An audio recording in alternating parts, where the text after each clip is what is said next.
Hello everyone, welcome back to my channel. Thank you so much for watching. My name is Dr. Ritu Dharma. Welcome you all.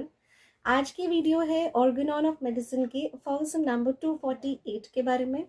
और जैसे कि हमने last video में formula number 247 किया था और उसको अब हम पूरा फिनिश कर चुके हैं, जिसमें हमने बात की थी कि हमें हमेशा जो है डोज इन द सेंस उसको चेंज करना होगा। अनचेंज्ड अगर डोज हम देते हैं ऑफ द सेम रेमेडी तो क्या क्या चीज़ें हो सकती हैं, क्या क्या प्रॉब्लम्स हो सकती हैं ट्रीटमेंट के दौरान, वो सभी चीज़ें लास्ट वीडियो में हमने बात की। अगर आपने अभी तक वो वीडियो नहीं देखी है तो please do check that video also, क्योंकि आप अगर उसे समझेंगे उसके बाद आप आज का फॉर्मूला समझेंगे, जहाँ हम बात करने वाले हैं कि एक नया पोटेंसी या नया डोज आपको कैसे बनाना है of the same remedy. Last video में हमने बात की थी चाहे आप 2 सक्शन दीजिए चाहे 10 times suction is mean strokes. अभी तक आपको सभी को पता होगा this is the way of giving strokes. या 2 दीजिए या 10 दीजिए, आपको उस पोटेंसी को थोड़ा चेंज करना होगा। उसके बाद आप उसका सेकेंड जो डोज है वो देंगे। अनचेंज्ड अगर आप दे रहे हैं सेम रेमेडी का तो दैट हैज़ न्यूअर कॉम्प्लिकेशंस। वो अपने आप में एक नया सिम्टम्स लेकर आता है और पेशेंट को बेहतर करने की जगह वर्स कर देता है, थोड़ा और सिक बना देता है। वो चीज़ हमने लास्ट वीडियो में की। अब आज हम इसका सोल्यूशन देखेंगे कि अब हमें वो करना कैसे है, राइट। अगर मुझे वही सेम रेमेडी रखनी है और उसको रिपीट करना है तो हमें उसे रिपीट कैसे करना है। तो अगर आपको वीडियोस अच्छे लग रहे हैं please do like share and subscribe to the channel. Don't forget to share the videos with your batchmates. ये सभी फॉर्मूलाज बहुत ज़्यादा इंपॉर्टेंट है। और चलिए बात करते हैं फॉर्मूला नंबर 248 के बारे में फ्रॉम द 6th एडिशन। तो हम बेसिकली ऑर्गेनॉन ऑफ मेडिसिन का combined 5th and 6th edition कर रहे हैं। आज मैं आपको 6th एडिशन में इम्प्रूव्ड या अपडेटेड वर्जन क्या था 248 फॉर्मूला का, आज वो बताने वाली हूँ। So without further ado let's get started. Formula number 248 says for this purpose, इस काम के लिए, किस काम के लिए, जो लास्ट वीडियो में हमने बात की वो काम करने के लिए we potentize anew the medical solution 1। तो एक नया मेडिकल सोल्यूशन आप पोटेंटाइज करते हैं, ब्रैकेट में गिवन है विद परहैप्स 8, 10 और 12 का क्वेश्चन। कैसे आप नया मेडिकल सोल्यूशन बनाते हैं, मेडिसिनल सोल्यूशन बनाते हैं, सॉरी, 8, 10 या 12 स्ट्रोक्स देके from which we give the patient one और इंक्रीजिंगली सेवरल टीस्पूनफुल डोजेस, जिसमें से कि हम पेशेंट को एक या बढ़ाकर थोड़े एक्स्ट्रा टीस्पून डोजेस देते हैं in long lasting diseases daily और एवरी सेकेंड डे। जो लॉन्ग लास्टिंग डिजीजेस है उनमें डेली देते हैं या तो फिर हम ऑल्टरनेट डेज पर देते हैं, एक दिन एक छोड़कर। In acute diseases every 2 to 6 hour, और अक्यूट डिजीजेस में हम क्या करते हैं हर 2-2 घंटे में या हर 6-6 घंटे में उसको रिपीट करते हैं। बहुत ज़्यादा अर्जेंट केसेस में हम क्या करते हैं एवरी आवर और ऑफनर, हर 1 घंटे में उसको रिपीट करते हैं। दस इन chronic diseases every correctly chosen homeopathic medicine. तो क्रॉनिक डिजीजेस में क्या होता है, तो अगर आपने करेक्टली चूज किया है एक homeopathic medicine, even those whose action is of long duration, ऐसी मान लीजिए कोई मेडिसिन आपने पिकअप की जिसका टाइम ऑफ एक्शन जो है वो अच्छा खासा लंबा है, 30 days, 20 days, 40 days इवन, फिर भी आपको अगर आपने एक होम्योपैथिक मेडिसिन चूज की है, even those whose action is of long duration may be repeated daily for months with ever increasing success, आप उस मेडिसिन को भी आप डेली रिपीट कर सकते हैं महीनों तक। कैसे? इंक्रीज करके, इंक्रीजिंग सक्सेस में, इसी तरह से पोटेंटाइज करके। If the solution is used up, अगर वो सोल्यूशन यूज अप हो जाता है इन 7 to 15 days, 7 या 14 दिन में, मतलब 1 हफ्ते या 2 हफ्ते में वो सोल्यूशन अगर खत्म हो जाता है, यूज अप हो जाता है, it is necessary to add to the next solution of the same medicine if still indicated 1 और several pellets of the higher potency. अब क्या नेसेसरी हो जाता है कि आप ऐड करेंगे नेक्स्ट सोल्यूशन के अंदर, दूसरे सोल्यूशन के अंदर ऐड करेंगे सेम मेडिसिन। अगर वही सेम इंडिकेशन है, मतलब आप एक नया सोल्यूशन प्रिपेयर करेंगे, वही सेम अगर मेडिसिन है तो वही सेम मेडिसिन का सोल्यूशन आप यूज करेंगे। अगर वही इंडिकेटेड है तो सेवरल या rarely several pellets of higher potency, या फिर हायर पोटेंसी की, मान लीजिए पहले 30 सी दे रहे थे अब 200 सी देना चाह रहे हैं, तो हायर पोटेंसी की कुछ एक पैलेट्स आपको सोल्यूशन में डालनी है, with which we continue so long as the patient experiences continued improvement, और उसी को आप चलने देंगे जब तक कि पेशेंट को इम्प्रूवमेंट दिख रहा है, नजर आ रहा है, विदाउट एनकाउंटरिंग वन और another complain that he never had before in his life. बिना ये इनकाउंटर किए कि पुरानी कोई एक नई कोई सिम्टम आ रही है जो कभी उसको लाइफ में नहीं रही।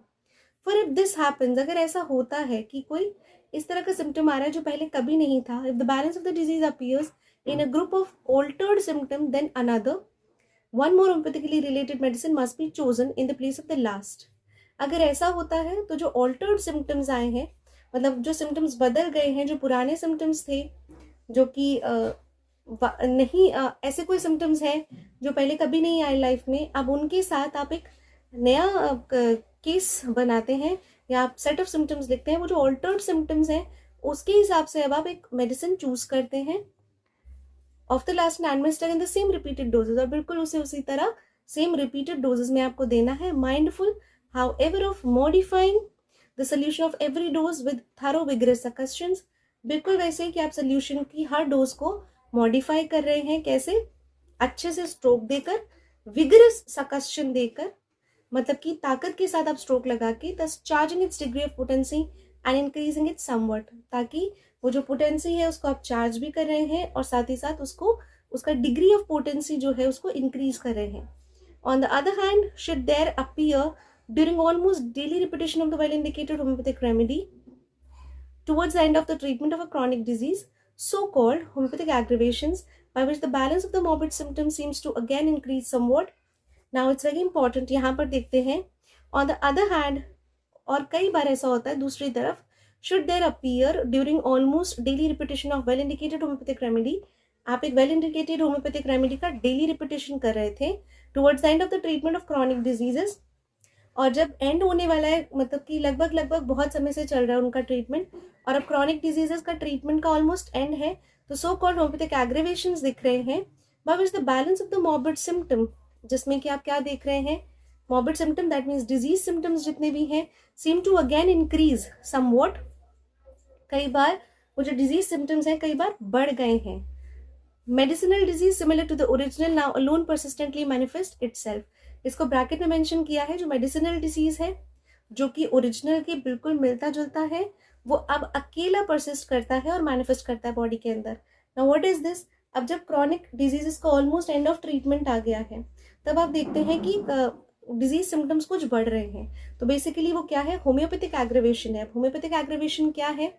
आपको पता है कि कोई भी मेडिसिन जब हमारे शरीर में जाती है, होम्योपैथिक मेडिसिन, तो वो एक मेडिसिनल डिजीज क्रिएट करती है। तो अब जो है आपका मेडिसिनल डिजीज ही रह गया शरीर के अंदर, जो ओरिजिनल डिजीज है या ट्रू डिजीज है, नेचुरल डिजीज है, वो जा चुका है। तो जो मेडिसिनल डिजीज आपकी बॉडी में रह गया है, जिसे हम होम्योपैथिक एग्रीवेशन कह रहे हैं, अब सिर्फ वही नजर आ रहा है। The doses in that case must then be reduce till further and repeated in longer intervals. अब ऐसे केसेस में क्या करना होता है, आपको डोजेस को कम करना है, इंटरवल को बढ़ा देना है, काफ़ी देर के गैप में देना है, और फिर कुछ दिन आते आते आप उसको स्टॉप कर देंगे, in order to see if the convalescents need no further medicinal aid, ताकि आपको ये देखना है कि अब उन्हें और मेडिसिनल हेल्प की ज़रूरत तो नहीं है। The apparent symptoms caused by the excess of homeopathic medicine will soon disappear and leave the undisturbed health in its wake. अब जो सिम्टम्स रह गए थे, आपको दिख रहे थे शरीर के अंदर, जो बेसिकली क्या है, मेडिसिनल सिम्टम्स, वो धीरे धीरे चले जाएंगे बॉडी से अपने आप, और बॉडी कैसी रह जाएगी, हेल्थ के साथ undisturbed. If only a small vial से a dram of dilute alcohol is used in the treatment, मान लीजिए 1 ड्राम है डाइल्यूट अल्कोहल अगर आप यूज कर रहे हैं ट्रीटमेंट में, in which it is contained and dissolve through suction 1 globule of the medicine, आपने सिर्फ एक ग्लोब्यूल डाला है मेडिसिन का उसमें, और उसको सकशन देते हैं 1 globule of the medicine which is to be used by olfaction every 2, 3 और 4 days। तो आप उसे पेशेंट को सूंघा भी सकते हैं, कैसे, हर दूसरे दिन, हर तीसरे दिन या हर चौथे दिन। This also must be thoroughly sucked 8 to 10 times before each olfaction, और हर बार olfaction कराने से पहले 8-10 बार उसको स्ट्रोक देना बहुत ज़्यादा ज़रूरी है। तो ये भी एक तरीका यहाँ पर बताया गया है ना। फर्स्ट जो पॉइंट जो हमने फर्स्ट लाइन में पढ़ा, that was the thing, word लिखा था मेडिसिनल सोल्यूशन। मेडिसिनल सोल्यूशन का फुटनोट क्या कहता है? मेड इन 40, 30, 20, 15 और 8 table spoon of water with addition of some alcohol or a piece of charcoal in order to preserve it. Now we all know कि alcohol हम medicines में इसलिए use करते हैं as a preservative only. Otherwise we don't need this kind of thing, but alcohol is only used क्योंकि हमें उसे preserve करना है as well as वो एक vehicle की तरह काम में आता है. तो 40, 30, 20, 15 या 8 टेबल स्पून पानी के अंदर आपने सम अमाउंट ऑफ अल्कोहल या पीस ऑफ चारकोल डाला ताकि प्रिजर्व कर सको. If the charcoal is use it is suspended by means of a thread in the vial. अगर चारकोल यूज किया जाएगा तो धागे से बांधकर उसको वायल में ऐसे लटकाया जाएगा और जब वायल को सकस करेंगे तो आप उस चारकोल को निकाल लेंगे. मतलब जब आप स्ट्रोक देंगे तो उस चारकोल को निकाल लेंगे. The solution of the medicinal globule of a thoroughly potentized medicine in a large quantity of water can be obviated by making a solution in 7-8 tablespoon of water.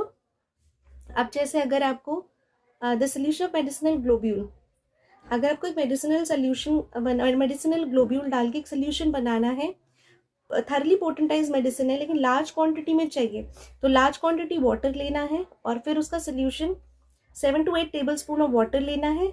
Thorough stroke देने हैं vial को, उसमें से 1 चम्मच पानी निकालना है, दूसरे पानी के ग्लास में जिसमें कि 7-8 टेबल स्पून पानी था उसमें डालना है. दिस स्टर्ड थरली, फिर उसको अच्छे से मिक्स करना है और वो एक नया डोज तैयार हो जाता है. सिंपलेस्ट, वायल लिया, उसमें 7-8 टेबल स्पून वाटर था, मेडिसिनल सोल्यूशन था या आपका एक ग्लोब्यूल था. आपने उसको अच्छे से विगरसली स्ट्रोक दिया, आपने उसमें से 1 चम्मच निकाला, आपने दूसरे ग्लास में जिसमें कि 7-8 टेबल स्पून पानी था उसमें डाला, उसको स्टर किया, वो एक नया डोज बन जाता है. If he unusually excited and sensitive, अगर पेशेंट बहुत ज्यादा अनयूजुअली एक्साइटेड है या सेंसिटिव बहुत ज्यादा है टुवर्ड्स द मेडिसिन, तो जो टीस्पून फुल ऑफ सोल्यूशन है may be put in a second glass of water. तो सिर्फ आप टेबल स्पून ना लेके टीस्पून, छोटा होता है, टीस्पून ही लेंगे सोल्यूशन का और फिर दूसरे पानी में डालेंगे. थर्ली आप उसे स्टर करेंगे, मिक्स करेंगे और फिर उसमें से टीस्पून ही पेशेंट को पिलाएंगे, टेबल स्पून नहीं. There are patients of so great sensitivity of a third or fourth class similarly prepared may be necessary. कई बार बहुत ज़्यादा सेंसिटिविटी होती है पेशेंट में, तो आप सेकेंड ग्लास में से ना देकर सेकेंड ग्लास में मिक्स करने के बाद उसमें से भी 1 चम्मच लेंगे, थर्ड ग्लास में 7-8 टेबल स्पून पानी टीस्पून पानी होगा उसमें डाल देंगे, फिर उसमें से भी 1 टीस्पून लेकर फोर्थ नंबर ऑफ ग्लास में जब उसे डाइल्यूट करेंगे उसमें से आप 1 टीस्पून फुल उन पेशेंट्स को देंगे अगर जो केसेस ज़्यादा हाइपर सेंसिटिव हैं. Each such prepared glass must be made fresh daily. हर एक ग्लास जो है फ्रेश बनाना है. Globule of a high potency is best crushed in a few grains of sugar of milk, which the patient can put in the vial and be dissolved in the requisite quantity of water. अब अगर globule आप ले रहे हैं, potency जो आप use कर रहे हैं, आपने ग्लोब्यूल लिया, उसको बेसिकली आपको क्रश कर लेना है थोड़ा सा शुगर ऑफ मिल्क में ताकि वो जल्दी से अच्छे से पानी में मिक्स हो जाए और फिर आप उसको डिजोल्व करेंगे जितना आपको पानी चाहिए. टीस्पून्स में चाहिए, टेबल स्पून में चाहिए, 40 चाहिए, 10 चाहिए, 20 चाहिए, 15 चाहिए, कितना टेबल स्पून पानी चाहिए उसके हिसाब से आप उसको प्रिपेयर करते हैं. So this is basically the way of using the potency in a different way. और फिर आप उसे चेंज भी कर रहे हैं और चेंज करने की वजह से आप क्योर की तरफ फास्टर रीच करते हैं. ये वाला तरीका बहुत बहुत ज़्यादा ज़रूरी होता है. नाउ अब एक चीज़ याद रखिएगा हमेशा कि अब आप एक बार अपनी अगर क्लिनिक प्रैक्टिस कर रहे हैं या आप किसी को एडवाइस कर रहे हैं फॉर क्रॉनिक केसेस, इस तरीके से दवाई देकर देखिए. डेली रिपीट कीजिए या ऑल्टरनेट डे रिपीट कीजिए, लेकिन आप देकर देखिए क्या आपको रिजल्ट्स मिल रहे हैं. तो डेफिनेटली रिजल्ट्स तो मिलने ही हैं क्योंकि ये बहुत ही ज़्यादा रिसर्च्ड वर्क है और रिसर्चेस होने के बाद ही इसे जॉट डाउन किया गया हमारी बुक में. और इस तरह से बहुत सारे प्रैक्टिशनर्स ने, बहुत बड़े बड़े हमारे प्रोफेसर्स ने, डॉक्टर्स ने इस तरह से कई क्रॉनिक केसेस को ट्रीट किया है. Now you also try. अभी आप भी सोच लीजिए कि आपको इस तरह से पेशेंट को मेडिसिन देनी है and add it to your research work. आप ऐड कीजिए कि आपने क्या एक्सपेरिमेंटेशन किया और आपको कैसा लगा. So this is very very important to deal with. However, अगर आपको ये वाला फॉर्मेशन नहीं समझ आया है या कोई भी प्रॉब्लम हो रही है तो प्लीज़ डू रिवाइज इट. एक बार और अच्छे से पढ़ लेंगे. फिर भी नहीं समझ आता है तो कमेंट करके बताइएगा, मैं ज़रूर उस पॉइंट को क्लियर करने की कोशिश करूँगी. Stay tuned, stay blessed. Don't forget to like, share, and subscribe. Thank you so much.